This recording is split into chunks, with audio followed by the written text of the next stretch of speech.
ऊपर भाग रही आसी ए निम्न भाग शब्द यहाँ नुहे सद्गुरु बोले कहते लोक हाँ गुरु को कह जाऊँ कहीं कह तार अर्थ अच्छे ना ब्रह्म सत जगत मिथ्या ये मिथ्या जते गुरु माने प्रचार कर ब्रह्म एक कि दुई कहते एक ब्रह्म द्वितीय नास्ति कहती किंतु करती दुई आमर जमी पिता माता जन्म देते दुई जन मात्र नहीं आम आदि अनादि कहूँ महिमा धर्म महिमा आले कहूँ से भाया जे एक कथा कहे एक ब्रह्म समस्ते आसीछू से एक ब्रह्म को पाइबा जो गुरु माने रास्ता देखाती ही सद्गुरु कह जाए समस्त मानव समाज कह ही तुम्हें भज भजरे मानस सद्गुरु चरण कलिमल ध्वंसक भव भीति हरण ये कलिमल ध्वंस हम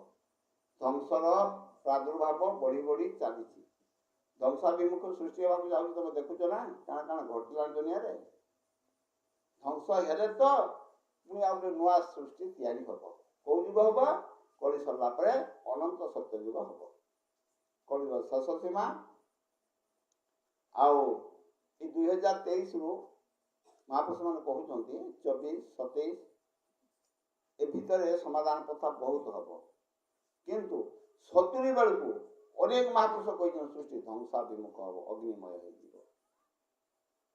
हो भूमिकंप हो ज्वालामुखी हो जाऊँगी अग्नि जली जाऊँगी पानी रे पड़ हो जाऊँगी बात्या बतास जाऊँगी रोग महामारी जाऊँगी युद्ध महामारी जाऊँगी अनेक प्रकार विभीषिका कोई शेष सीमा जमी तो राम रावण युद्ध है द्वापर सेमती कृष्ण कंस महाभारत इत्यादि इत्यादि जेटा कहले है ये भी कड़ी शेष में घोर महायुद्ध हम चली बड़ बड़ देश मान युद्ध चली भारत वर्ष सबुति मिसी जा समस्त को समान दृष्टि देखुची किंतु से भारत में टिके खुची खुची जाऊँगी भारत भी गोटे युद्ध पूरण हम बोली प्रमाण अच्छी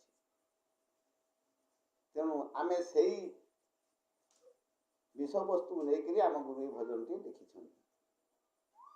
तेणु सद्गुरु शब्दटा है ब्रह्म सत जगत मिथ्या तेणु ये मिथ्या जगत जी मैंने मिथ्याटा को सत बोली कही लोक भंडौं बुझाऊँ नहीं तो से मानक आम आज सद्गुरु बोली कहूँ जे प्रकृत सत्पथ को बाट देखा सत कथा को बुझाऊँ वार्ता भी वेद पुराण देइछंती ताको आम कौन करूँ बही गीत हिसाब से पढ़ी नौ शुणी नौ किंतु जीव जिते महाशून्य थिला महाप्रभुंकर ब्रह्म पाखे थिला जीव को कहीं सृष्टि करें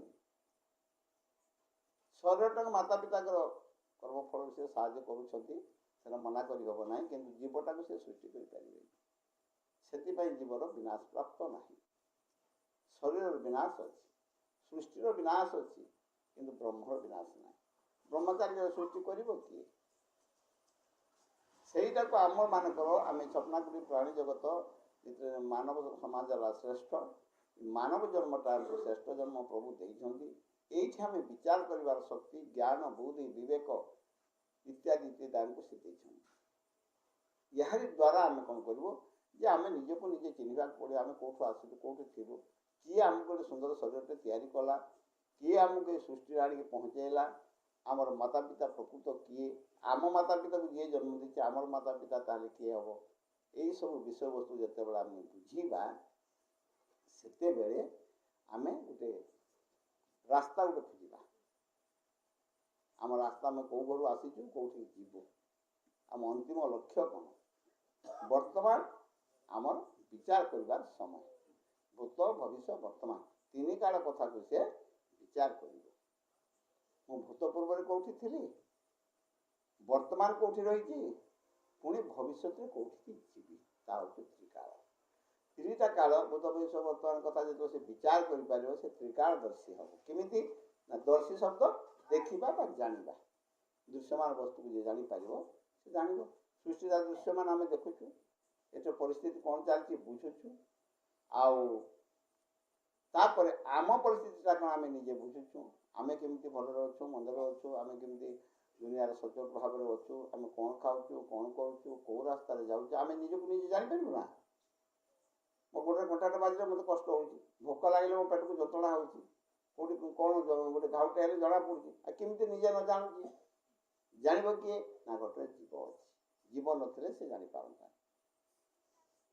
तापर खाली तो यहीटा आम सबुदिन बंचानी मृत्युमंडल देह बही देवता हईले मोर भविष्य में मुझे कौटी जीवी क्या घर जन्म हेबी कौ जगार जन्म हेबी कौ कर्म करी से चिंताधारा बर्तमान आरंभ करा तेणु ये विचार कलापर से गोटे रास्ता गोटे मार्गदर्शिता हम मार्गदर्शन करने गोटे सद्गुरु आश्रय नब सद्गुरु ना से रास्ता बाट दब ना अनेक गुरु अच्छे तांत्री जांत्री गुणी गाड़ी कुहुक किमाकार वशीकरण उच्चाटन जारण मोहन समन इत्यादि सिद्धिलाभ देवादेवी के पूजा तो गीता प्रमाण देते ना अनेक गुरु अच्छे अनेक रास्ता देखेबे किंतु जीवर मुक्ति मार्ग रास्ता यहाँ संसार हूँ त्रिगुण बंधन सत रजतम तीन गुणर बंधन ये बंधन को छेदवाई कौन रेजर ना कंडा ना काटे ना टांगिया ना कि ना ये कौन कहुई ना बुद्धि विवेक ज्ञान बड़े मरण जड़ी पारे हे कौन मरबनी कि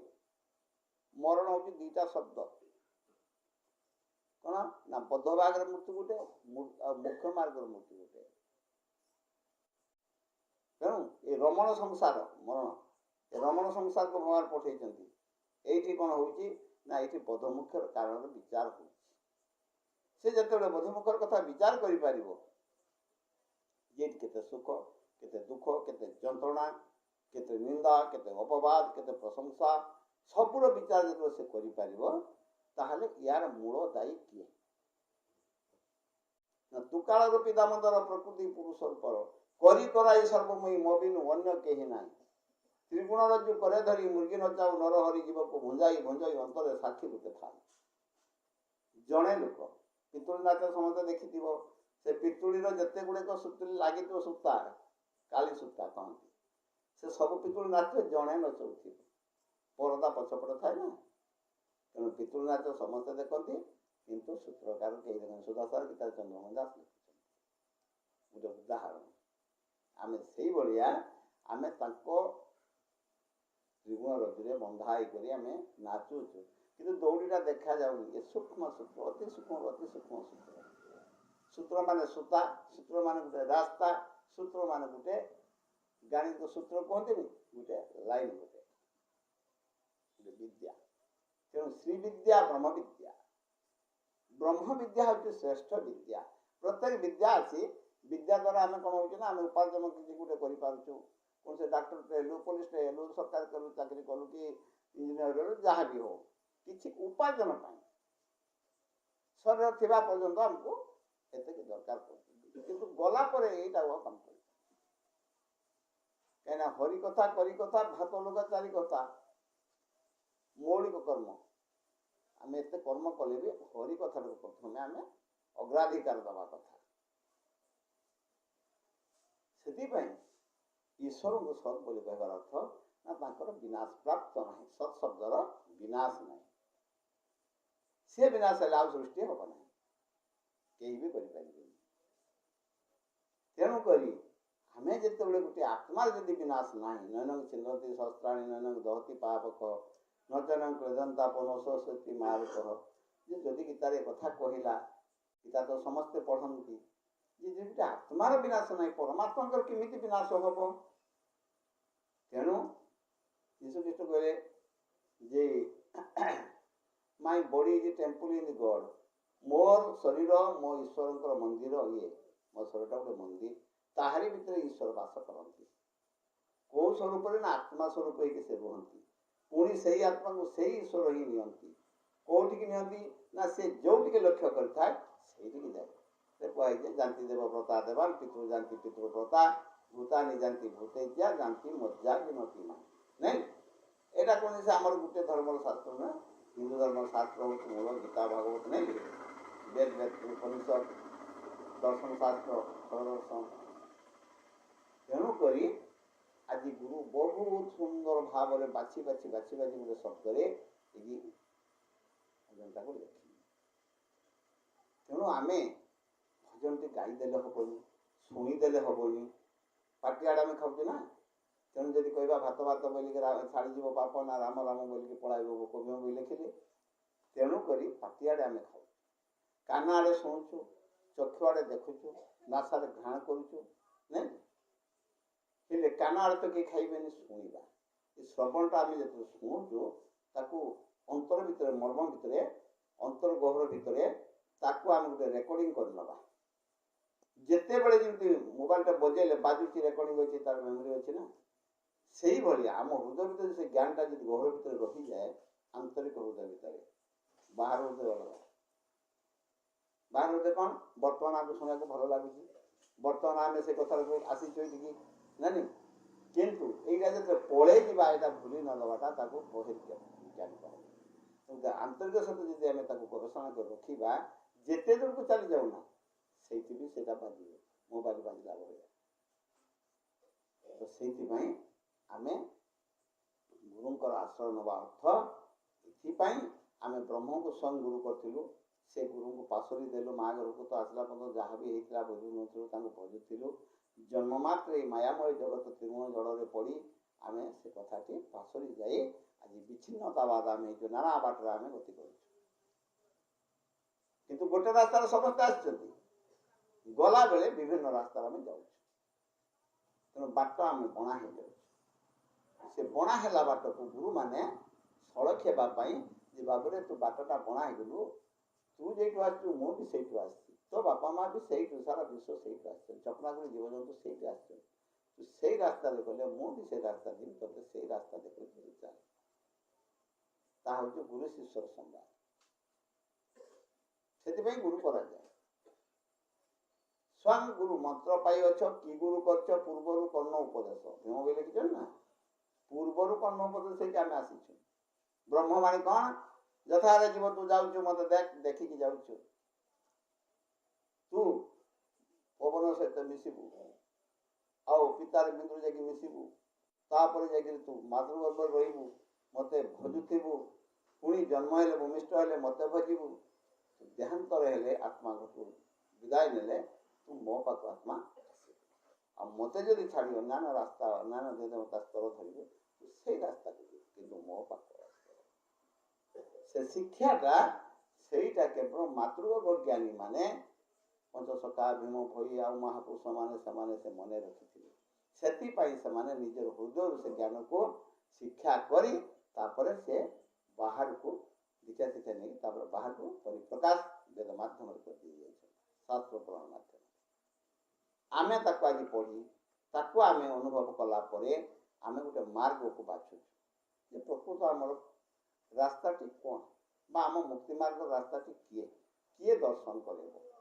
ସେଇଥିପାଇଁ ଗୁରୁ ପାଖକୁ ଯାଅ। ସେଇ ରାସ୍ତାର ବିଷୟବସ୍ତୁକୁ ନେଇ ଅନେକ ଶାସ୍ତ୍ର ହେଇଗଲା। ମଣିଷର ବ୍ରେନ୍ଟା ଗୋଟେ ଛୋଟିଆ ନୁହେଁ। ଯିଏ ଲେଖିଛି ସିଏ କ'ଣ ଆମେ ଯଦି ବୁଝିପାରୁଛୁ, ସେ ଲେଖକ କେଡ଼େ ବଡ଼ ବ୍ରେନ୍ ବାଲା ନ ହେଇଥିବ। ସେଥିପାଇଁ ତ ସେଇମାନଙ୍କୁ କୋଟି କୋଟି ନମସ୍ୟ। ସେ ଆଜି ଆମକୁ ଭଲ ରାସ୍ତାକୁ ଆଣିଛନ୍ତି। ଆମେ କେତେ ଆନନ୍ଦ, କେତେ ଦୁଃଖୀ, ସେ ଯିଏ ଅନୁଭବୀ ସେ ଜାଣେ। ମୁଁ ବହୁତ ଖୁସି ଅଛି। ମୋର ଦୁଃଖ ଯେତେ ବି ହେଲେ ମୁଁ ଏଇ ବିଷୟବସ୍ତୁକୁ ବୁଝିଲେ ଯେତେବେଳେ ମୋ ମନ ଭିତରୁ ଆନ୍ଦୋଳିତ ହୁଏ, ଯେ ଭାବେ ଗୁରୁମାନେ ଏତେ ମାନେ ଆମ ପାଇଁ ଦୟାଦ, ଆଉ ବହୁତ ଆମର ସେ ଉପକାର କରିଛନ୍ତି, ଆମେ ତାଙ୍କ ଉପକାର କିଛି କରିପାରୁନୁ। ତେଣୁ ଆମକୁ ଯଦି ସେ ମାର୍ଗକୁ ଆଣିଛନ୍ତି, କେଡ଼େ ଭାଗ୍ୟ ଆମର। ନହେଲେ ଆମେ ତ ଅନ୍ଧ ମନରେ ବଣା ହେଇକି, ବାଟ ବଣା ହେଇକି କୁଆଡ଼େ କୁଆଡ଼େ ବୁଲିଥାନ୍ତୁ, ଚଣ୍ଡୀ ଚାମଡ଼ା ଭୂତ ପ୍ରେତ ମେଳରେ ରହିଯାଇଥାନ୍ତୁ। ଏଥିପାଇଁ ମାର୍ଗଦର୍ଶକ, ମାର୍ଗଦର୍ଶିତା, ମାର୍ଗଦର୍ଶନ କରନ୍ତି। ଯେଉଁମାନେ ମାର୍ଗଦର୍ଶନ କରିଥାନ୍ତି ସେମାନେ ଆମକୁ ମାର୍ଗଦର୍ଶନ କରିପାରିବେ। ଏ ବ୍ରହ୍ମ ମାର୍ଗ ଇଏ ସାଧାରଣତଃ ମାର୍ଗ ନୁହେଁ, ବ୍ରହ୍ମଠାରୁ ଆଉ ବଡ଼ କେହି ନାହିଁ। ତେଣୁ ଗୁରୁଦେବ କ'ଣ କହନ୍ତି ନା, ଗୁରୁ ବ୍ରହ୍ମା, ଗୁରୁ ବିଷ୍ଣୁ, ଗୁରୁଦେବ ମହେଶ୍ୱର କୁହାଯାଇଛି ନା, ଗୁରୁ ସାକ୍ଷାତ ପରମ ବ୍ରହ୍ମ, ସାକ୍ଷାତ ରୂପ। ଆଜି ଆମେ ସାକ୍ଷାତକାର କଥାବାର୍ତ୍ତା ହେଉଛୁ। ଇଏ ହୃଦୟରେ ଭଗବାନ ଆତ୍ମା ପୁରୁଷ ଅଛନ୍ତି। ଏଇ ଆତ୍ମାଟି ଭଗବାନ ସେଇ ବାର୍ତ୍ତା ଦେବା ପାଇଁ କଥାବାର୍ତ୍ତା ଆମେ, ତମେ ଶୁଣୁଛ ଆମେ କହୁଛୁ, ତମେ ପଚାରିବ ଆମେ କହିବୁ, ଏଇଠି ତ କଥା ନା। ତେଣୁ ଏତିକି ବେଳେ 33 କୋଟି ଦେବତା ଆଉ ଯେତେ ସବୁ ପିତୃପୁରୁଷ ଇତ୍ୟାଦି ବ୍ରହ୍ମଲୋକ ସହ ସମସ୍ତେ ସନ୍ତୁଷ୍ଟ ହୁଅନ୍ତି। ସେଇ ସନ୍ତୁଷ୍ଟରେ କ'ଣ ହୁଏ, ଭଗବାନ ଆଉ ଗୁରୁଙ୍କର ଆଶୀର୍ବାଦ ଆମକୁ ପ୍ରାପ୍ତ ହୁଏ। ବୁଝିଲ? ଏଥିପାଇଁ ଗୋଟେ ଜାଗା ଯଜ୍ଞ ଆମେ କରୁଛୁ ନା, ଯଜ୍ଞ କଲେ ବୃଷ୍ଟିପାତ ହୁଏ। ଆଜି ଦିନ ବେଳା ହେଲା, କାଲି ହେଲା, ଯଦି ଏତିକି ସମୟ ବର୍ଷା ହେଇଥାନ୍ତା ଆଉ କିଛି ବସି ହେଇନଥାନ୍ତା। ମୁଁ ଚିନ୍ତା କଲି ବହୁତ ଯେ ଯାହା ବି ହେଇଯାଉଛି ଆଗରୁ ହେଇଯାଉ, କିନ୍ତୁ ଏ ଜାଗାଟି ବହୁତ ସଂକୀର୍ଣ୍ଣ। କେମିତି ପ୍ରଭୁଙ୍କର ଗୋଟେ ଆଜି କେତେ ବଡ଼ କାମ, କେତେ ବାଟ ଲୋକମାନେ ଆସୁଛନ୍ତି, ଭକ୍ତମାନେ। ଠାକୁରଙ୍କର ଇଚ୍ଛା, ତାଙ୍କ ଇଚ୍ଛାକୁ କେହି ବାଧା ଦେବନି। ଏଇଥିପାଇଁ ଖୋଲା ରାସ୍ତାରେ ଆମେ ବସିକରି ଯଜ୍ଞ କରୁଛୁ। ଯଜ୍ଞଟା କ'ଣ ପାଇଁ କରେ? ଜାଗିବାଟା ସବୁ ଜାଗ୍ରତ ହେଉଛି ଯଜ୍ଞ। ଅଗ୍ନି ଯେମିତି ଜାଗିଛନ୍ତି ବ୍ରହ୍ମ ଅଗ୍ନି ଲେଖାଇଛି ନା, ସେଇଭଳିଆ ସମସ୍ତ ଇନ୍ଦ୍ରିୟମାନଙ୍କୁ ଜାଗ୍ରତ, ସମସ୍ତ ମନ ଚିତ୍ତ ପ୍ରାଣ ବୁଦ୍ଧିକୁ ବି ଜାଗ୍ରତ, ସମସ୍ତଙ୍କ ଜ୍ଞାନକୁ ବି ଜାଗ୍ରତ, ସମସ୍ତଙ୍କର ଲକ୍ଷ୍ୟକୁ ବି ଜାଗ୍ରତ କରାଯାଏ ଯଜ୍ଞର ଶବ୍ଦ। ଆଉ ଏଇ ଯଜ୍ଞଟା ଖାଲି ବୃଷ୍ଟିପାତ ହେବ, ଦେବତା ସଂଶ୍ଳିଷ୍ଟ ହେଲେ ବୃଷ୍ଟିପାତ କରିବେ ଇନ୍ଦ୍ର, ଆଉ ଅନ୍ନ ଉତ୍ପତ୍ତି ହେବ, ଜୀବମାନେ ଖାଇକି ଯାହାକୁ ଆନନ୍ଦ ଅନୁଭବ କରିବେ, ଏତିକି ପାଇଁ ନୁହେଁ। ନହେଲେ ଗୋଟେ କିଛି କାର୍ଯ୍ୟଟା ନହେଲେ କେହି ବସିବେନି। ସମସ୍ତଙ୍କୁ ନିଦ୍ରା ଅଛି, ସମସ୍ତଙ୍କୁ ଆହାର ଖାଇବା ପାଇଁ ଭୋକ ବି ଅଛି, ସମସ୍ତଙ୍କୁ ସବୁ କଥା ଅଛି, ସମସ୍ତଙ୍କର ଘରଦ୍ୱାର ଅଛି।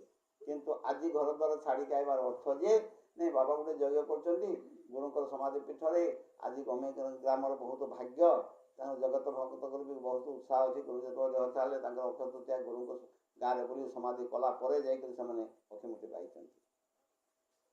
ସେଇ ଜିନିଷଟି କ'ଣ କେମିତି କ'ଣ ହେଉଛି ଜାଣିବା ପାଇଁ ଯେତେ ଯାହା ହେଲେ ବି ସାକ୍ଷ୍ୟ ଲକ୍ଷ୍ୟ ପ୍ରତ୍ୟକ୍ଷ ଗୋଟେ ଅଲଗା ଅଛି।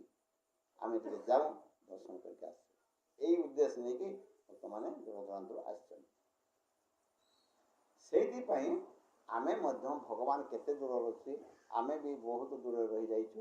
ସେଇ ଦୂର ପୁରୁଷଙ୍କୁ ପାଇବା ପାଇଁ ଆମେ ଗୋଟେ ରାସ୍ତା ତାଙ୍କରି ମାଧ୍ୟମରେ, ଗୁରୁ ମାଧ୍ୟମରେ ଆମେ ପାଇବା ପାଇଁ ସଦାବେଳେ ଆବେଗ ଉଦ୍ବେଗ ହେଲେ, ଉତ୍ସାହ ଭାବନା ରଖିଲେ, ଆଉ ମନର ଆବିଳତା, ବହୁତ ଦୁଃଖ କଷ୍ଟ ଯାହା କିଛି ସବୁକୁ ତ୍ୟାଗ କଲେ ଆମ ମନଟା ଊର୍ଦ୍ଧ୍ୱଗାମୀ ହେବ। ସେଥିପାଇଁ କୁହାଯାଇଛି କ'ଣ ନା, ଊର୍ଦ୍ଧ୍ୱ ଧ୍ୟାନ ଜପନ୍ତି ତତ୍ତ୍ୱଜ୍ଞାନ ମନୁଷ୍ୟତେ, ଶୂନ୍ୟ ଲୟଞ୍ଚ ବିଲୟ ଜୀବନ ମୁକ୍ତ ସବୁଚ୍ୟତେ। ଏ କ'ଣ ହେଉଛି ଦୁହାଁଟା ଦେଖେ ଟିକେ। ତ ଏଥିପାଇଁ ଯେତେ ଆମେ ଦୀକ୍ଷା ଧରିଛୁ, ମୁଁ ଧାରଣକାରୀମାନଙ୍କୁ ବି କହୁଛି ପଦେ, ସେମାନେ ଟିକିଏ ଏ କଳି ଶେଷ ମୁହୂର୍ତ୍ତରେ ଆଉ ଟିକେ ସାବଧାନ, ଆଉ ଟିକେ ଜାଗ୍ରତ, ହୁସିଆର, ଚତୁର, ଚାଲାକ ହୁଅ। ଏ କଳିର ପରୀକ୍ଷା ହେବ, ଏକାକ୍ଷର ଅଣାକ୍ଷର ପରୀକ୍ଷା ହେବ ଭକ୍ତଙ୍କର। ଭକ୍ତଙ୍କର କୁହାଯାଇଛି, ଯେଉଁ କହିବେ ଏକାକ୍ଷର ସେ ହେବେ ବ୍ରହ୍ମରେ ପ୍ରଚାର, ଯାହା ନ କହିବେ ତୁଣ୍ଡେ ପଡ଼ିବେ କାତାଏ ନିକୁଣ୍ଡେ, ଦେବୀ ଖପର ପାତିଥିବ ଚାହୁଁ ଚାହୁଁ ରକ୍ତ ପିଇବ। ତୁ କାଳ ରୂପୀ ଦାମୋଦର ପ୍ରକୃତି ପୁରୁଷ ରୂପର କାଳ ରୂପ ଧାରଣ କରିବେ ଭଗବାନ। ସେଥିପାଇଁ କୁହାଯିବ ନା, ବାଳକେ ମୋର ବୋଲ କର ବେଳ ହୁଁ ଗୋବିନ୍ଦ ସୁନ। କାହିଁକି କହିଲୁ, ଗୋଟେ ଛୋଟ ଗଛଟେ ଲଗେଇକି ଯଦି ପିଲାମାନେ ଯତ୍ନ କରିବେ କେତେ ଫଳ ଦେଉଛି। ବୁଢ଼ା ଗଛଟେ ଲଗେଇଲେ 2ଟା 4ଟା ଫଳିଲା ପରେ ଖତ ପଡ଼ିଯାଉଛି। ସେଥିପାଇଁ ଯେତେବେଳେ ଆମକୁ ଜ୍ଞାନ ଆସେ, ଆମକୁ ଜାଗ୍ରତ ଶବ୍ଦଟା ବୁଝିପାରୁ, ସେଇ ସମୟଟା ଆମର ହେଉଛି ବାଳକ ଅବସ୍ଥା, ବାଲ୍ୟାବସ୍ଥା। ସେ ସମୟ ଯଦି ଆମେ ଛାଡ଼ି ଦେଉ, ଏମିତି କେତେ ସମୟ ଚାଲିଯିବ ଗଡ଼ିଯିବ ତା କିଛି ମାନେ ନାହିଁ।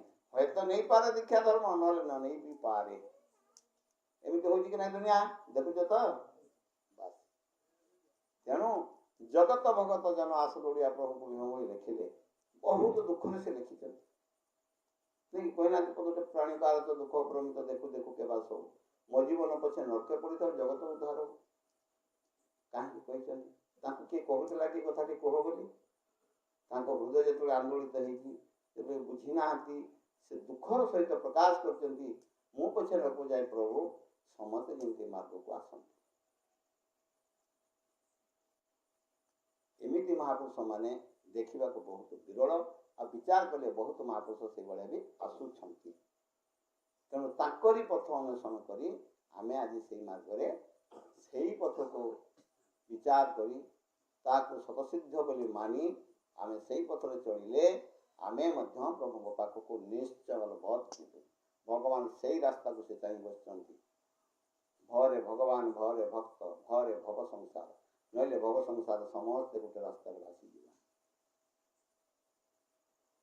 भवबंधन मुक्ति हवा केमिति ना भगवान मार्गदर्शिता हेले जाई नहले से भवसूत्र भासी भासी जाइकरी समुद्र में बुड़ला भाया समस्त गोटे जलमग्न पड़ीजा तेणुक आम ऊर्धर आसीचु निम्न आसीना सदाबले ऊर्ध चिंता करी लेखाई कौन तालुका द्वार शिखे गोटे तार बास ब्रह्मरंध्र शिखाई अलेख पुरुष आसवा जा सकल स्थान को शिशुर निरंध्र बाटे अच्छी से स्थान निरंध्र को शिशुरंध्र कहुए तालुका बाटे जीव से तालुका बाटे जीव गले आम गुरुंर से कथा होता है कौशिक माँ थिला से समयटा थिला सैया से निजे देखी से तो आज आसी ना किंतु से कही कथा गुरुंर देह त्याग ये जान तेना महापुरुष मान आत्माटी जो मैंने ऊर्ध ध्यान करते से आत्मा तालुका बाटे जाए ना सांसारिक लोक इंद्रिय द्वारे होती आत जात एगात जाने से गाते पसंद बेपारी जनक मत सुधार भर जन्म मिल आस बेपार वाणिज्य जमी से बिक से नब से बिक कथा सब से महापुरुष मैंने निजक विवेक ज्ञान कर पद गुड़िक प्रार्थना आम भगवान पाखे दोषी स्वीकार करवा प्रार्थी हवा प्रार्थना जनाण किसी दुख आवेग जनइबा भजन किसी ज्ञान मार्ग को शिक्षा कर भजन करा जाए किसी वेदशास्त्र अध्ययन अध्यापन योजन जाजन दान प्रति 6टा कर्म अच्छे ना अध्ययन कर कौन हम ना गोटे अध्यापन कर गोटे गोटे अध्यापक से यजन जा यज्ञ कर जाजन जे यज्ञ करेब दान व्यवस्था कर प्रत्येक से दान को ब्राह्मण मान नियंती हरिष्ट करने आम शरीर ज्ञान ग्रह आमर जो दुर्गुण ग्रह ताकू खंडी आम से भगवान बाट पाइबापी आम पिंड प्राण को दान दबा धन संपत्ति दान कथा पड़े तेणुक पढ़ मनन कर अध्ययन कर अध्यापन कर मनन कर सदा बेले यार माने कौन एनसारटा जानापी चेष्टा कर एपाई जीव साधुसंग बिनु लभि न पारे मृत्यु साधुसंग सत्संग एकांत आवश्यक सबुदिन साधु मिलबनी जे नित्य साधुसंग करे सर्वकुसंग दोष है नित्य साधु कौटू पाइब गोष्ठी कर बहु मिली मग दीपावली बहुत अनेक लोक बसिले कौन हम 10 लोक बसिले 10टा कथा बाहर 10टा कथा शुणव 10 जन मन रखे तू गोटे मुझे 10टा मन रहा जिते बड़े गोटे कथा तू न जान सी कह सत्संग महिमा होते कौन हम ना खाली सत विषय वस्तुटा आमको दरकार असत कथा आम जाचु देह कुंडेला मैंने कुंडेवाटा जानी किए बतेबनी नहीं कि भोक लगे खाइबाटा से जानी किए बतेब कि झाड़ा परिश्रा लगे किए बतेब कि से बड़ा सांसारिक कथा कहीं बतेवा दरकार ज्ञान मार्ग मुक्ति मार्गटा बतेवा वाला जड़ दरकार साधु संग कह जाए पूर्वाचार्य माने साधु माने जो थिले से संग करी करी जो माने राजा बादशाह माने भी से संग रे जाई से माने भी धर्म आश्रित है भगवान को पथ मार्ग दर्शन करी से माने भी मुक्ति मार्ग को जाई आज आमे माने कहूँ से माने सिना जाइथिले से माने आमे कहीं केमिति आमे भी से मनुष्य आमे भी से भगवान पाखु आसु आमर कौन अधिकार नहीं आम पूरा जल पवन पंचमहाभूत में चलुचु से माटी से पवन पानी आम गढ़ा होचु से प्रभुंर धन संपत्ति खाई बंचीचु आमर कौन अधिकार नहीं आम अधिकार को निजे छड़े गुरु रास्ता धरवा गुरु ज्ञान को श्रवण करवा मनन करवा आउ किसी सत्शास्त्र अध्ययन करवा महापुरुषों वाणी शुणा तापर प्रतिनित्य कर्म करी हरिनाम नहीं कर्म करा आम 2टा टाइम नहीं सांग ब्राह्म मुहूर्त प्रातः ब्राह्म मुहूर्त 2टा संध्या करने गुरु मैंने बतई आउ कौन काम कर खाली बाबा जी भगवान को भोज कहते कि जड़े जड़े बाबाजी नहेले भी जड़े शिक्षक नले जब 100टा पिला हेले से 10टा कि 5टा शिक्षक तो नहाती 100टा शिक्षक रुहती ओ महाब्रह्म बापा आमर से मार्गटा केमी आम बुझा सदा बेले आम चेष्टा करवा लक्ष्य काम थाऊ ना तुम्हें भी तो बहुत दूर बालेश्वर आस सब दूर दूरांत सब आस से जाजपुर जड़े आसी सब कलाहां पटू बलांगी पटू आस तो पाख आगे यहाँ କାହିଁକି ଆସିଛନ୍ତି? କ'ଣ ଗୁରୁମାନେ ତମ ଅଞ୍ଚଳକୁ ଯାଉନାହାନ୍ତି କି ସେଠି ପ୍ରସାଦ କି ଯଜ୍ଞ ଦେଖୁନାହାନ୍ତି? ସେ ସବୁ ନୁହେଁ ନା, ଆମେ ଦିନ ଦିନ ଯଦି କିଛି କଥା ଶୁଣିବ ଆମ ମନେ ରହିବ, ଗୁରୁଙ୍କ ଦର୍ଶନ ହବ, ତତ୍ସଙ୍ଗେ କିଛି ଗୋଟେ ଆମେ ଗୁରୁମୁଖରୁ ପଦେ ଶୁଣିବା। ଗୋଟେ ପଦଟି ସେ ଗାଉଥିଲା, ମୁଁ ଏ ପାଟିରେ ମଝିରେ ଚେକିଦେଲି, ନେଇକି ବନ୍ଦ କରିଦେଲି। କାହିଁକି ନା ପଦର ଭାବଟା ମୋତେ ବହୁତ ବିହଳିତ କଲା। ମୁଁ ଆଦରେ ଯେତିକି ଜଣାରେ ଲେଖିଦେଲି ସେଥି ଭିତରେ ମୋର କ'ଣ ମନଟି ହେଉଥାଏ ମୁଁ ସେଟା ଜାଣିନି, ତମେ ବି ଜାଣିପାରୁଥିବ। ତାପରେ ଗୁରୁ ଯେତେବେଳେ ପଦଟି ଦେଲେ ମୋ ମନକୁ ସେଇଥିପାଇଁ ନା ଏଇଟା ଅତି ଗୁରୁତ୍ୱ ପଦ, এই ଗୁରୁତ୍ୱ ପଦକୁ ମୁଁ ପଦେ କହିବି ବୋଲି ସେଥିପାଇଁ ଆରମ୍ଭ କଲି। ନହେଲେ ତ ସେ ଭଜନ ଗାଇଥାନ୍ତା ଆଉ କେତେ ବି ଚାଲିଥାନ୍ତା। ସେଥିପାଇଁ ଦୀକ୍ଷା ଓ ଶିକ୍ଷା, ଶିକ୍ଷା ନାହିଁ ତ ଦୀକ୍ଷାର ମୂଲ୍ୟ ନାହିଁ, ଦୀକ୍ଷା ନାହିଁ ତ ଶିକ୍ଷାର ବି ମୂଲ୍ୟ ନାହିଁ। ହେଲା, ଦୁଇଟା ଓତପ୍ରୋତ ଭାବେ ଜଡ଼ିତ, ମାତା ଓ ପିତା। ତେଣୁ ଦୀକ୍ଷା ଶିକ୍ଷା ହଉଛ ମାତା ପିତା, ଦୀକ୍ଷା ଦିକେ ମା, ଶିକ୍ଷା ଦିଏ ବାପା। ହେଲା, ତେଣୁ ମାତା ପିତା କୁହାଯାଏ ଓ ଅନାଦି ଆଜି ଆଦି। ତେଣୁ ଆମେ ଓ ଆ ପିତା ପାଠରୁ ଶିକ୍ଷା କଲୁ ମାତା ପିତା ପାଠ। ତେଣୁ ମା ମାନେ ଯେତେବେଳେ କୁହନ୍ତି ଅମକିକି ଢମକି କହନ୍ତି, ସେଟା ହେଉଛି ଆମର ଦୀକ୍ଷା। ଶିକ୍ଷା ଦେବେ ବାପ ମାନେ ବଡ଼ ମଣିଷଟେ କରିବା ପାଇଁ, ସେ ପାଠ ପଢ଼ିକି ଶିକ୍ଷା ଦେବେ। ସେ ନ ପଢ଼େଇଲେ ଆମେ କେଉଁଠୁ ଆପେ ଆପେ ପଢ଼ିପାରିବେ? ତେଣୁକରି ଏଇଥିପାଇଁ ଗୁରୁଙ୍କୁ କୁହାଯାଏ ତୁମେ ମାତାଶ୍ଚ ପିତାଶ୍ଚ ବନ୍ଧୁଶ୍ଚ ସଖା, ସବୁ କୁହାଯାଇଛି ନାଇଁ କି? ଗୁରୁ ହନ୍ ମାତା ପିତା, ଗୁରୁ ହନ୍ ପତ୍ନୀ, ଗୁରୁ ବିନା ଜୀବେ ନାହିଁ ନିର୍ଗତି। ଗୁରୁ ପୁତ୍ର, ଗୁରୁ ସୂତ୍ର, ଗୁରୁ ପରିବାର, এই ତିନି ସୂତ୍ର ଘେନି କର କାରବାର। ଆମ ବୁଢ଼ା ଗୁରୁ ନରେନ୍ଦ୍ର ଦାସ ବାବା କହୁଥିଲେ। ତେଣୁ ତାଙ୍କମାନଙ୍କ ଚାରିଚରଣ କୋଟି ଶରଣ, ଗୁରୁ ପାଖରେ ରହିଲେ କିଛି କିଛି ପଦ, କିଛି କିଛି ଆଧ୍ୟାତ୍ମିକ ଜ୍ଞାନ, କିଛି କିଛି ଜୀବନର ଗତିମୁକ୍ତି ବାଟ, ଆଉ ଆମ ପରମ୍ପରା ଯାହା ଭୁଲି ଯାଇଛୁ ପ୍ରଭୁ ପାଖରୁ ଆସି ସେମାନେ ଗୋଟେ ଗୋଟେ ନୂଆ ନୂଆ ଜ୍ଞାନ ଆମକୁ ଶିଖାନ୍ତି। ଆଜି ଗୁରୁ ଆମେ କହୁଛୁ ଗୁରୁ ନାହାନ୍ତି, ମୁଁ କହିବି ଗୁରୁ ଅଛନ୍ତି। ଆଜି ମୂର୍ତ୍ତିଟେ ବସେଇଦେବେ ବୋଲି ଗୁରୁ ଅଛନ୍ତି କହିବନି, ଗୁରୁ ସବୁ ସମୟରେ ଅଛନ୍ତି। ଆତ୍ମା ତ ଅବିନାଶ, ପୁଣି ତାଙ୍କ ଜ୍ଞାନ ବି ଅବିନାଶ। ଗୁରୁ କୁଆଡ଼େ ଚାଲିଗଲେ? ଘଟେ ଘଟେ ଗୁରୁ ବିଜେ କଳ୍ପତରୁ, ଘଟେ ଘଟେ ବିଜେ ଗୁରୁ ଅଣାକାର କଳ୍ପତରୁ, ନାଇଁ ସଦାବେଳେ ଘଟେ ଘଟେ ସେ ଅଛନ୍ତି। ତେଣୁ ଶୟନେ ଭୋଜନେ ସ୍ଥିତି ବାସସ୍ଥାନେ ଯେ ପାଳୁଛି ଗୁରୁ ଧର୍ମ, ଚାରି ବେଦ ତାକୁ ସମାନ ନୁହେଁ, ମୁଖେ ମୁଖେ ତାର ବ୍ରହ୍ମ। ପାଶେ ପାଶେ ଅଛି ନଦୀ ସୂଚି ଆବରି ରହିଛି ଜମି ଲେଖିଲେ। କାହିଁକି ନା ସେଥିରେ ଯିଏ ସଦାବେଳେ, ଯେମିତି ଚାଷ କଲେ ଘାସଟେ 10 ଗୋଡ଼ 5 ଗୋଡ଼ କରିଦେଲେ ଘାସ ନଷ୍ଟ ହେଇଯାଉଛି ନାଇଁ କି? ସେଇଭଳିଆ ଯଦି ବାରମ୍ବାର ସେଥିରେ ଆମେ ଗବେଷଣା କରିବା, ଆମ ଭିତରେ ପାପ ଗୋଟେ, ମଇଳା ଗୋଟେ ଘାସ, ଅଜ୍ଞାନ ଗୋଟେ ଘାସ ସଦୃଶ, ସେ ମାଡ଼ି ଯାଉଛି। କିନ୍ତୁ ଯଦି ଜ୍ଞାନର ଚାଷ ହୁଏ, ସେ ଘାସ ଗୁଡ଼ା ଆପେ ଆପେ ମରିଯିବ। ସେଥିପାଇଁ ଭାବିଲା ମିନ୍ସି ତାଙ୍କୁ ଚିନ୍ତା କଲେ ମିଶାଙ୍କ ତାଙ୍କର ରୂପ ଛାୟା ଆମକୁ ଦର୍ଶନ। ଦର୍ପଣ ଯଦି ମଇଳା ହବ ମୁଁ ଦେଖାଯିବ କି? ଦର୍ପଣ ସଫା ରହିଲେ ପରିଷ୍କାର ମୁଖ ଦିଶିବ। ତେଣୁ ତମେ ଜ୍ଞାନକୁ ଦର୍ପଣ କର, ଶରୀର ଦର୍ପଣରୁ ଜ୍ଞାନ ଦର୍ପଣଟା ବଡ଼। ଏ ଶରୀରରୁ ଦର୍ପଣ ମୁହଁ ଦେଖିବା ପାଇଁ ଜ୍ଞାନ ଦର୍ପଣଟେ ଦରକାର। ଜ୍ଞାନ ଯଦି ମଇଳା ହେଇଯିବ, ଆମର ଜ୍ଞାନ ବୁଦ୍ଧି ଦର୍ପଣ ଯେଟା ଆମେ ଦେଖିବା କହିବା ଦର୍ପଣ ନୁହେଁ, କାଚ ଦର୍ପଣ କଥା ଏଠି ପଡ଼ିନାହିଁ, ଜ୍ଞାନ ଗୋଟେ ଦର୍ପଣ, ସେଟା ଝରଝର ଦିଶିବନି। ମୀମାଂସା ଦର୍ଶନ ଜୈମିନୀ ଲେଖିଛନ୍ତି, ସବୁ ଶାସ୍ତ୍ରକୁ ମୀମାଂସା କଲା ପରେ ସେ ଗୋଟେ ମୀମାଂସା ଶାସ୍ତ୍ର ଲେଖିଲେ।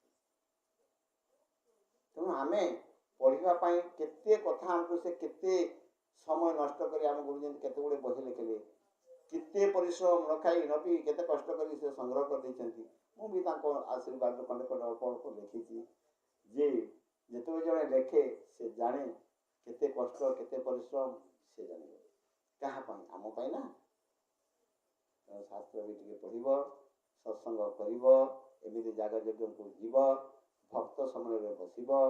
ଯେଉଁମାନେ ଆସନ୍ତି ତାଙ୍କର ଦୁର୍ଭାଗ୍ୟ, ଆମେ ତ କହିବିନି ସେଟା ସୌଭାଗ୍ୟ ବୋଲି।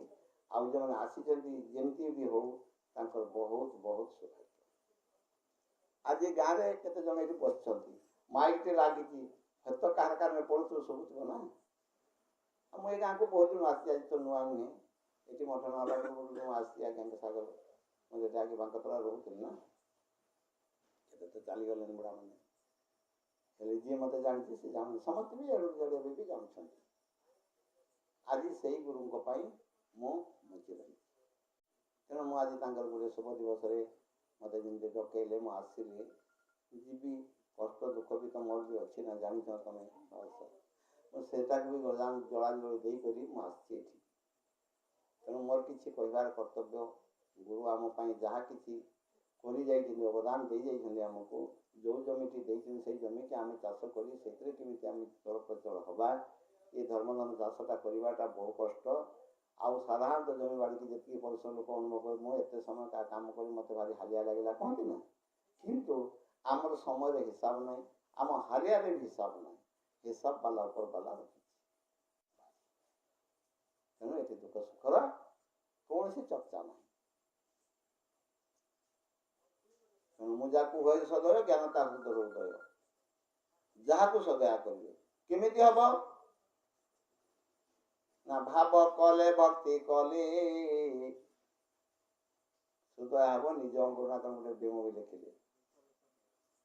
ତେଣୁ ତାଙ୍କର ଭାବ ଭକ୍ତି କଲେ ସୁଦୟା ଆପଣା ଦେହରୁ ସେ ଆସିବ। ତେଣୁ ଆମର ଭାବଟା କ'ଣ ନା, ସମ୍ପର୍କ ଯୋଡ଼ ଯୋଉଟା କହନ୍ତି, ସବୁବେଳେ ସେ ଭାବଟି ତାଙ୍କ ସହିତ ବ୍ରହ୍ମ ସହିତ ଯଦି ଗୁରୁ ସହିତ ରହିବ ମିଶ୍ରଣରେ, ତାହେଲେ ତାଙ୍କର ଦୟା ନିଶ୍ଚୟ ପ୍ରକଟ। ତେଣୁ ଦେଖିନା ସ୍କୁଲରେ ଯଦି ପିଲାଟି ଭଲ ପଢ଼ୁছে, ମାଷ୍ଟର ତା ଯୋଗୁଁ ଯେତିକି ନଜର ରଖେ, ତାକୁ ଯେତିକି ଭଲ ପାଏ, କିନ୍ତୁ ସବୁ ପିଲାକୁ ଭଲ ପାଏ। ଆଇ ସେଇଭଳିଆ ପାଠ ଇଏ ବ୍ରହ୍ମଜ୍ଞାନ ପାଠ ଗୋଟେ ସେଇ ଲାଇନରେ ପାଠ। ଆମେ ଏଇ କଥାକୁ ୟାଦ କଲା ପରେ ଆମର ତୋର ମୋର ତାର ଆମକୁ ଜାଣିଲୁନି, କହିଲାନି, ଶୁଣିଲୁନି।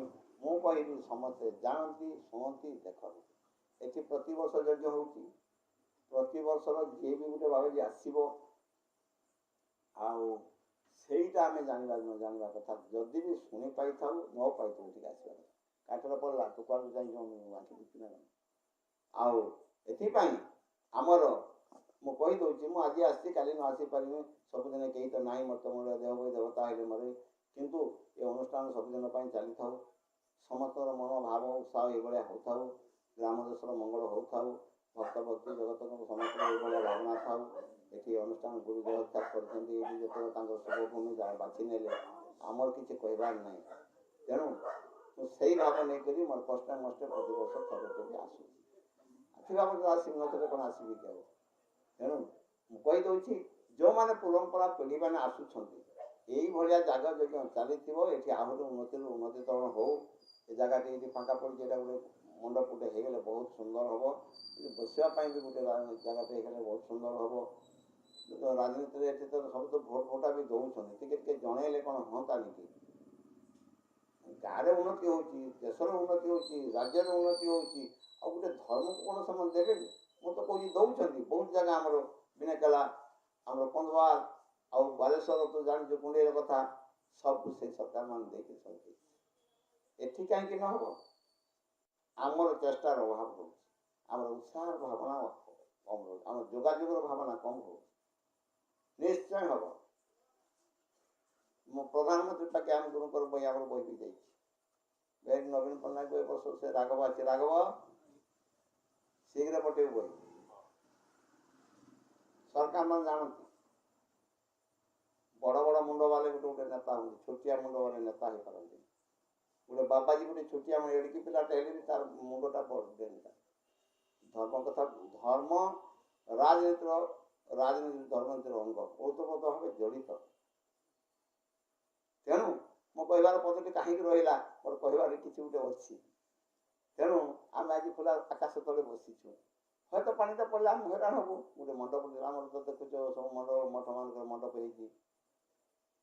ସେଥିପାଇଁ ସମସ୍ତଙ୍କୁ ମୁଁ ପଦେ କହିଲି, ସେଇଥିପାଇଁ ଜ୍ଞାନ ସଙ୍ଗେ କିଛିଟା ସାଂସାରିକ ଜୀବନର କଥା କିଛି ରହିବ, କିଛି ସମାଜକୁ ଉପଦେଶ ରହିବ। ଖାଲି ଯେ ନିଜକୁ ଜାଣିଲେ ହେବନି, ଦୁନିଆ ଜାଣିବ, ଦୁନିଆ ଶିଖିବ। ଜଣକ ଠାରୁ ଜଣେ ଶିଖି ମୂଲକ ଦେଖି ମୂଲକ ସାରା ଯିବେ ଶିଖି, ନାଇଁ କି? ଆମ ପରିବାରଟା କେମିତି ଶିକ୍ଷା ହେଉଛି କି? ବାପା ମା ପାଖରୁ ପିଲାମାନେ ଶିକ୍ଷା କରୁଛନ୍ତି ନା? ଆମେ ବି ସେମିତି ଆମ ବାପା ମା ପାଖରୁ ଶିଖିଥିଲୁ। ପରିବାରକୁ ଶିକ୍ଷା ଦେବା ପାଇଁ ଏମିତି, ସମାଜକୁ ଶିକ୍ଷା ଦେବା ପାଇଁ ଏମିତି। ପ୍ରତ୍ୟେକ ଶିକ୍ଷା ହେଲେ ଆଉ এই দুর্নীতি ভ্রষ্টাচার বা অজ্ঞান অন্ধকার এসব আলো সদৃশ ঘুষি পড়ে। ଅନ୍ଧକାର ଥିବ, ଆଲୋଟେ ଲାଗିଗଲା ବେଳେ, ଲାଇଟ୍ ଆସିଗଲା ବେଳେ, ହଁ ବଢ଼ିଆ ଦେଖାଗଲା। ଲାଇଟ୍ଟା ଯେତେ ପଳେଇଯାଏ ଅନ୍ଧାର ଦେଖାଯାଏ। ଅଜ୍ଞାନ ଗୋଟେ ବି ସେମିତି ଅନ୍ଧକାର। ଜ୍ଞାନାଞ୍ଜନ, ଜ୍ଞାନ ଗୋଟେ କଳା। ସେ କଳାଟି ଯଦି ଆମେ ଏଇ ଅଞ୍ଜନ ବୋଲି ଏଇ ସାଧାରଣତଃ କାଳି ଅଞ୍ଜନ ଲଗେଇବାଟା ନୁହେଁ। ଜ୍ଞାନକୁ ଗୋଟେ କଳା କୁହାଯାଏ। ପ୍ରତ୍ୟେକ କଳା ଅଛି ନା, ପ୍ରତ୍ୟେକ କଳା ଭିତରେ ଜ୍ଞାନ ମହାନ କଳା ଗୋଟେ। ସେଇ କଳାକୁ ଯିଏ ଲଗେଇଥିବ ହୃଦୟ ଭିତରେ, ତାର ସବୁବେଳେ ଯେତିକି ଚାହିଁଲେ ସବୁଆଡ଼େ ତାକୁ ଦେଖାଯିବ। ତେଣୁ ଛୋଟ ମୋଟ କଥାରେ, ହିଂସା ଅହଙ୍କାରରେ, ଖଳ କପଟରେ, ଅନ୍ୟାୟ ଅତ୍ୟାଚାରରେ ଆଗେଇ ଯିବା ଯେ ଧାଇଁ ଯାଉଛୁ, ସେଭଳିଆ ଜ୍ଞାନ ପଦେ ଧାଇଁ ଯାଉ ନା, ସେ ପଛକୁ ହଟିଯିବ। ଆଗରେ ଜ୍ଞାନ ଅଛି ଆଲୋକ, ପଛଆଡ଼େ ଅନ୍ଧାର। ଆମେ ଆଲୁଅ ଆଡ଼କୁ ଯିବୁ ନା ପଛ ଆଡ଼େ କାହିଁକି ଯିବୁ? ତାର ପଛ ଆଡ଼େ ଅନ୍ଧାର ଥାଉ। ବୁଝିଲେ? ଶିକ୍ଷା ଏଇ ଭାବରେ କରିବ। ଆଉ ସମାଜକୁ ସେଇ ଶିକ୍ଷା ଦେବ। ତମେ ଯାହିଁ ଯାଅ, ବନ୍ଧୁ ଘରେ ଯାଅ, କୁଣିଆ ଘରେ ଯାଅ, ରାସ୍ତାରେ ଯାଅ, ସଭା ସମିତିରେ ବସ, ଆଗେ ଜ୍ଞାନ କଥା ଚର୍ଚ୍ଚା କରିବ, ତାପରେ ଯାହା କଥା କର୍ତ୍ତା ହେବ। ସେମାନେ ଯାହା ମନରେ କିଛି ଆବିଳତା ଥିବ, ସବୁ ଭୁଲିକି ସେଇ ବାଟକୁ ଯିବେ। ମୁଁ ବହୁତ ପରୀକ୍ଷା କରିଛି, ମୋ ଗୁରୁତ୍ୱ ପରୀକ୍ଷା କରିଛି କହିଛନ୍ତି। ସ୍ମରଣ କଥା ବଡ଼ ପରୀକ୍ଷା। ମୁଁ ସ୍ମରଣ ଯାଇଛି, ଆଉ ତ ଅନ୍ୟାନ୍ୟ ଜାଗା ଯେ ଜାଗା କାହିଁକି ନ ହେବ? କିନ୍ତୁ ଆମ ଭିତରେ ଆମର ଉତ୍ସାହଟା ନାହିଁ। ଆମେ କିଛି କରିପାରୁନୁ, ପଙ୍ଗୁ ହେଇଯାଉଛୁ। ଆମକୁ ସବୁ ପ୍ରଭୁ ଦେଇଛନ୍ତି, ଆମକୁ ଧନ ସମ୍ପତ୍ତି ଦୌଲତ କିଛି ବୁଦ୍ଧି ବିଦ୍ୟା ଦେଇ, ଆମେ ତାକୁ ବ୍ୟବହାର କରୁନୁ। ସିନ୍ଦୁକରେ ଟଙ୍କା ଥିଲେ ନ ବାହାର କଲେ, ନ ଖର୍ଚ୍ଚ କଲେ ରୋଗୀ ଯେମିତି ମରିଯାଏ, ହସ୍ପିଟାଲ ପହଞ୍ଚି ପାରେନି। ବୁଝିଲା? ତେଣୁ ବୁଦ୍ଧିକି କରି ଆଗୁସାର, ପଣ୍ଡିତ ଜନକ ବ୍ୟବହାର, ବୁଦ୍ଧି ବିହୁନେ ମୂଳ ଜନ ସେ ହୁଏ ମୂର୍ଚ୍ଛିତ ସମାନ। ଆମର ବିଦ୍ୟା, ବ୍ରହ୍ମ ବିଦ୍ୟା ହେଉଛି ମହାନ ବିଦ୍ୟା। এই ବିଦ୍ୟାର ଶାଖା ଅନ୍ୟାନ୍ୟ ବିଦ୍ୟା ହେଲା। ତେଣୁ ଆଜି ବଡ଼ ବିଦ୍ୟାକୁ ଗଲେ ବୋଲି ଖାଲି ବଡ଼ କଥା କହିଲେ ହେବନି, ବଡ଼ ପ୍ରଭୁଙ୍କୁ ଭଜୁଛୁ କହିଲେ ହେବନି, ବାନାଟେ ପିନ୍ଧିଦେଲେ ହେବ ନାହିଁ। ଯେଡ଼େ ବଡ଼ ପ୍ରଭୁକୁ ଭଜିବ କର ତଳେ ବୁଦ୍ଧି, ନ୍ୟାୟକୁ ବିଚାରିଥିବ ଯଶ ନେବାରାଥି। ସମୁଦ୍ର କୂଳଲଙ୍ଗନି କାହିଁକି? ସେ ନ୍ୟାୟ ପ୍ରଭୁ ଆଜ୍ଞାକୁ ମାନିଛି। ଆମେ କେଡ଼େ ବଡ଼ ପ୍ରଭୁକୁ ଭଜୁଛୁ କହିଲ, ସେଡ଼େ ବଡ଼ ବୁଦ୍ଧିଟା ଆମକୁ ଦରକାର, ସେଡ଼େ ବଡ଼ ନ୍ୟାୟବାନଟା ହେବା ଦରକାର, ବୁଦ୍ଧିବାନ ହେବାଟା ଦରକାର। ନହେଲେ ବେଶଭୂଷଣ କିଛି ନାହିଁ, ଆମକୁ ଆଜି କେହି କହିବନି, କିଛି ନାହିଁ। ଏଥିରେ ଅନ୍ତର ବେଶ ରଖ, ବାହାର ବେଶ ଯଦି ଅଛି ଠିକ୍, କିନ୍ତୁ ଅନ୍ତର ବେଶଟା ଯଦି ଠିକ୍ ନାହିଁ, କିଛି କାମ ଦେବ। ତେଣୁ ଆଧ୍ୟାତ୍ମିକ ଜ୍ଞାନ, ଅଧ୍ୟାତ୍ମା, ଅଧିଭୂତ, ଅଧିଯଜ୍ଞ କାହିଁକି କୁହାଯାଇଛି ଗୀତାରେ? ଆମ ଆତ୍ମାଟା ଅଧିଆତ୍ମା ହେଇକି ଅଛି। ସ୍ୱର ଅଧିଭୂତ, ପଞ୍ଚମହାଭୂତର ଗୋଟେ ଟିକିଏ ଭୂତଟେ।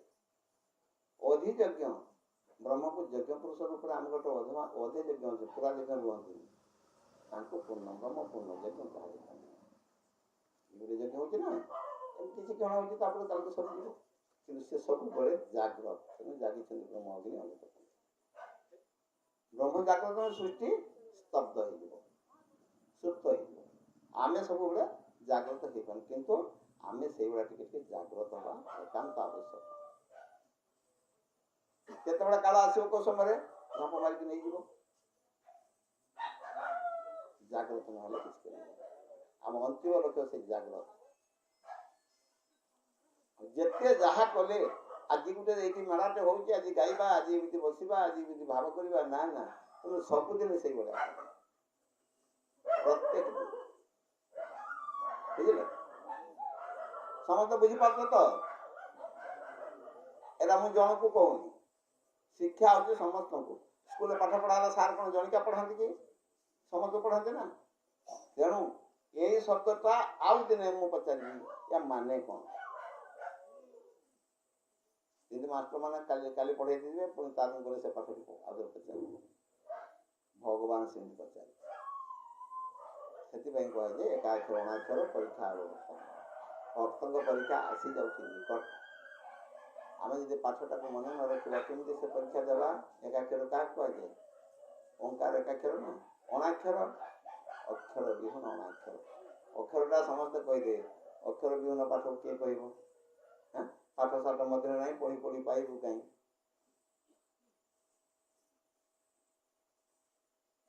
ତେଣୁ ଗୁରୁମୁଖରୁ ଶିକ୍ଷା କରି ଆମେ ଯେତେବେଳେ ଦେହାନ୍ତର ହବୁ, ଆତ୍ମା କୋଉଠିକି ଯିବ, ସଦ୍ଗତି ମାର୍ଗକୁ ଯିବ, କେମିତି ଯିବ, ଆଗେ ତା ରାସ୍ତା ତିଆରି କରିବାକୁ ପଡ଼ିବ। आम घरे रहा बेलू आगे गोटे घरटे तैयारी कर प्रतिष्ठा करी तापर से नुआ घर आम देखिए विराजमान करुचु मंदिरटे तैयारी कले मूर्तिटे स्थापन करुचु से भाया आमर ज्ञान गोटे गंता घर भितर साइड रखिले आम जीवा बाट घर को